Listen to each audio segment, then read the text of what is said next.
ماہ رمضان اپنی شان و شوکت کے ساتھ جلوہ گر ہوا اور رحمتیں لٹاتا ہوا ہم سے رخصتی کی طرف بڑھ رہا ہے۔ اللہ اس ماہ مبارک کی برکتیں ہماری روحوں میں اتارے۔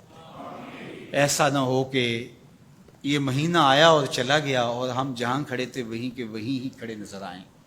اللہ اس مہینے کو ہمارے باطن کی ستھرائی کا ذریعہ بنا دے، ہمارے اندر کی پاکیزگی کا سبب بنا دے، ہمارے اندر اجڑنے سے بچ جائیں، ہمارے من صاف ہو جائیں۔ یہ توبہ کا مہینہ ہے، مواسات کا مہینہ ہے، ہمدردی کا مہینہ ہے، اللہ سے قربت کا ذریعہ ہے۔ اس مہینے کی ہر رات بخشش برستی ہے، ہر دن میں نور برستا ہے، اس کے روزے گناہوں کا کفارہ ہیں، اس کا ایک ایک لمحہ اللہ کی رحمتوں کے حصول کا ضامن ہے۔ تو آئیے میں اور آپ اس ماہ مبارک میں اللہ کے حضور سچی توبہ کر کے اس کی خاص رحمتوں سے مالا مال ہوں۔ اور لیلۃ الجائزہ جو آنے والی ہے، جس کو ہم چاند رات کہتے ہیں، یہ رات اللہ کی خاص رحمتوں کے بٹنے کی رات ہوتی ہے۔